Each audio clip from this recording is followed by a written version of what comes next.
صلی اللہ علیہ وآلہ وسلم کا فرمان علی شان ہے کہ مومن وہ ہے جس کے ہاتھ سے اور جس کی زبان سے دوسرا مسلمان محفوظ ہے۔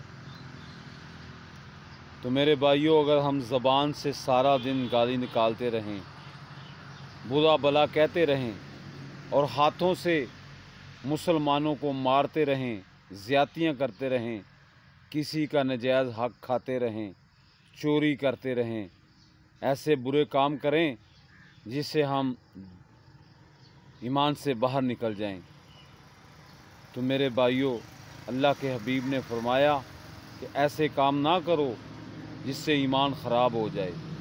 ایمان کیا ہے؟